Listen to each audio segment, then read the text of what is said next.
नमस्कार, बहुत स्वागत है सभी दर्शकों का। मैं मीरा राजपूत। एक तरफ प्रधानमंत्री नरेंद्र मोदी जी बिहार पहुंच गए हैं और बिहार में जाते ही सबसे पहले उन्होंने पटना में बड़ा रोड शो किया है और उसके बाद बीजेपी दफ्तर पहुंच करके उन्होंने तमाम सांसद विधायकों के साथ अभी बैठक की है।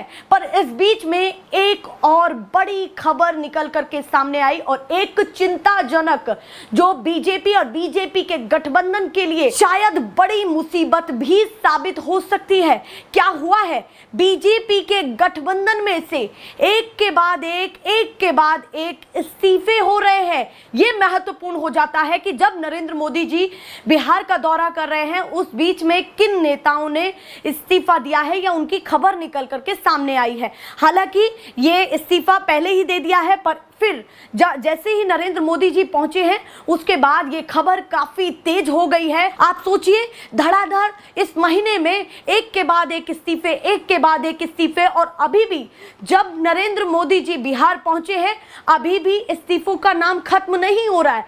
ये फिर से बड़ी खबर निकल करके सामने आई है कि एक तरफ प्रधानमंत्री जी का दौरा बिहार में है और दूसरी तरफ दिग्गज नेता पार्टी छोड़ करके महागठबंधन में जा रहे हैं। महागठबंधन यानी कि उस महागठबंधन का हिस्सा बन रहे हैं जिस महागठबंधन में आरजेडी है, जिस महागठबंधन में कांग्रेस है और खास करके उन्होंने कांग्रेस का दामन थामा है। आप सोचिए, एक पूर्व विधायक रहे हैं जदयू के, तो दूसरे बड़ के नेता हैं, मैं उनका नाम बताने वाली हूं। और सबसे महत्वपूर्ण तो यह है कि अब तक लगभग 20 से ज्यादा इस्तीफे हो चुके हैं।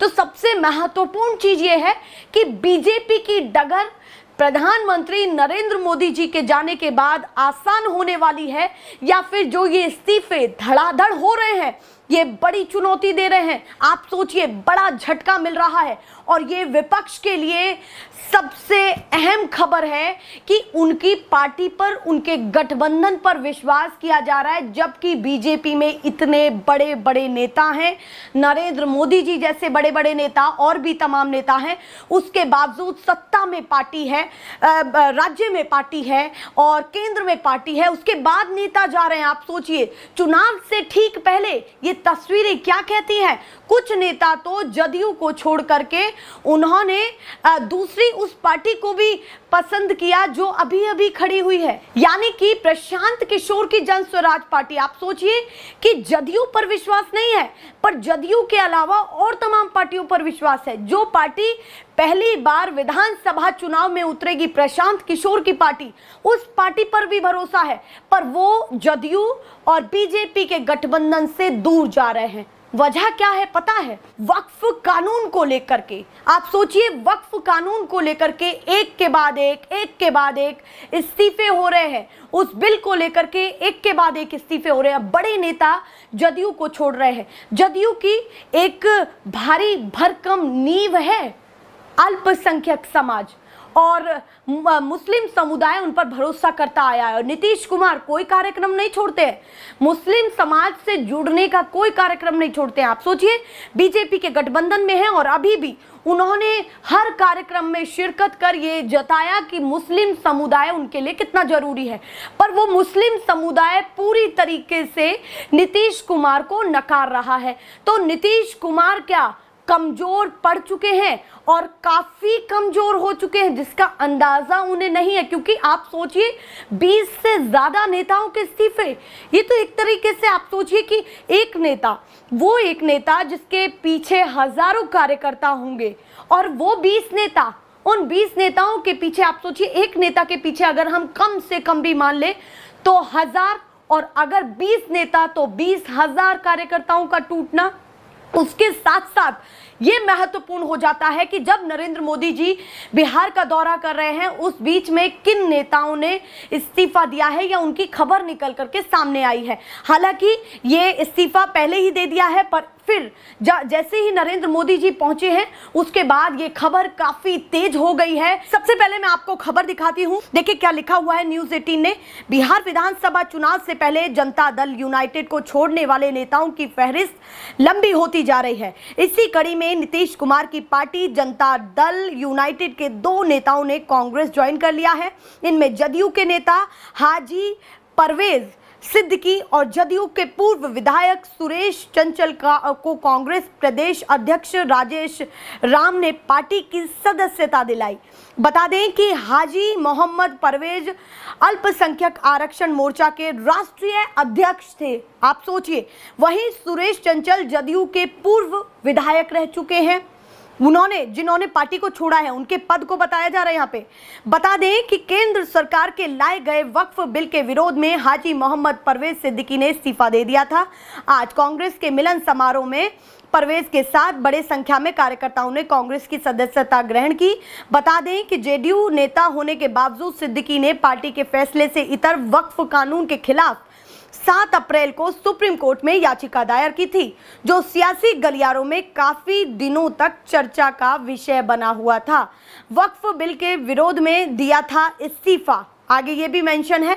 इसी में ही खास करके ये मेंशन है कि करीब 20 नेताओं ने अब तक जेडीयू के जिन्होंने इस्तीफा दे दिया है। देखिए जरा, इसमें साफ तौर पर लिखा हुआ है कि जदयू के कई मुस्लिम नेताओं ने इस वक्फ एक्ट पर विरोध जता चुके हैं। अब तक अल्पसंख्यक प्रकोष्ठ से 20 से ज्यादा नेता इस्तीफा दे चुके हैं। वहीं जदयू के पूर्व विधायक सुरेश चंचल कांग्रेस में शामिल हो गए। यानी कि एक तरफ तो तांता उन लोगों का लगा हुआ है जो वक्फ बिल को लेकर के समर्थन नहीं करते हैं, कहीं ना कहीं उसका पूरी तरीके से विरोध कर रहे हैं, और दूसरी तरफ वो लोग भी हैं जो अब उब चुके हैं, जिसमें पहला नाम पूर्व विधायक सुरेश चंचल जो निकल करके सामने आए हैं। ये पूर्व विधायक रह चुके हैं, उन्होंने पार्टी को छोड़ करके कांग्रेस का दामन थाम लिया है। और ये तब हो रहा है जब राहुल गांधी आपसे कुछ दिन पहले, जब नरेंद्र मोदी जी दौरा कर रहे हैं, अब से कुछ दिन पहले राहुल गांधी बिहार पहुंचे थे और बड़े तीखे स्वर के साथ उन्होंने प्रशासन से भी वो भिड़ंत की, वो बहस दिखी उनकी, और उसके बाद वो पैदल चलते हुए भी दिखे जब उनकी गाड़ी को रोका गया, क्योंकि जिस जगह वो प्रोग्राम करना चाहते थे वहाँ की इजाज़त नहीं मिली और उन्होंने कहा कि हम यहीं पर ही करेंगे, हम छात्र छात्राओं से मिलने आए हैं। और वहीं जाकर के उन्होंने उन लोगों को संबोधित किया, उनसे बातचीत की। ऐसे एक्शन भरे तस्वीरें या फिर ऐसी विजुअल्स निकल करके राहुल गांधी की सामने आई बिहार चुनाव से ठीक पहले। तो राहुल गांधी क्या वाकई बिहार में अपनी पकड़ को मजबूत कर रहे हैं? और जो बीजेपी के जमीनी स्तर के नेता हैं उनको अपनी तरफ खींचने की कोशिश कर रहे हैं, या फिर मैं ये कहूं बीजेपी के नहीं जदयू के कटकर के सामने आ रहे हैं। और ऐसा ना हो कि अभी तक ये आंच जदयू पर पहुंची है और कुछ समय बाद बीजेपी पर भी पहुंच जाए। और कहीं ना कहीं अभी इन खबरों को देख करके ये अटकलें तेज होती जा रही हैं कि क्या राहुल गांधी ने ऐसा तो नहीं कि अपना प्रभाव बहुत बड़ा कर दिया हो। ऐसी तमाम खबरें निकल करके सामने आ रही हैं और आप सोचिए कि ये सिलसिला इस्तीफों का खत्म नहीं हो रहा है, लगातार बढ़ता जा रहा है। और राहुल गांधी अगर आप फिर से बिहार गए तो ऐसा ना हो कि जदयू के और नेताओं को प्रभावित करें। अभी तक बिहार की खबरों में या तो तेजस्वी यादव आते थे या फिर नीतीश कुमार। अब ये लड़ाई बड़े बड़े चेहरों तक पहुंच चुकी है।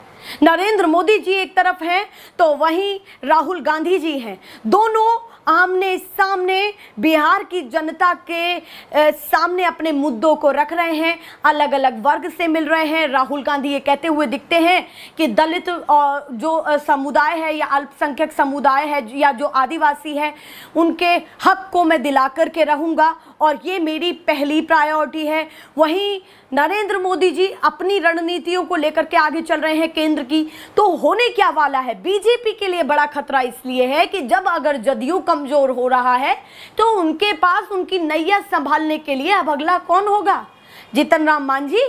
जीतन राम मांझी पहले ही ये कह रहे हैं कि मैं तो अच्छी खासी सीटें लूंगा, पर फिलहाल बीजेपी के पास मजबूत जो स्थिति में पार्टी दिख रही है वो जदयू है और जदयू खुद ही हिल रही है। तो ऐसा तो नहीं कि जो ये बैठकें हो रही हैं इन बैठकों में यही आकलन लगाया जा रहा हो कि अब जो इस्तीफे हो रहे हैं इन इस्तीफों को कैसे संभाला जाए। जो भी बिहार से खबर निकल करके आएगी सामने कुछ घंटों के अंदर मैं आपको दिखाती रहूंगी। बिहार की एक एक खबर से जुड़ने के लिए हमारे चैनल को सब्सक्राइब करें। फिलहाल के लिए नमस्कार।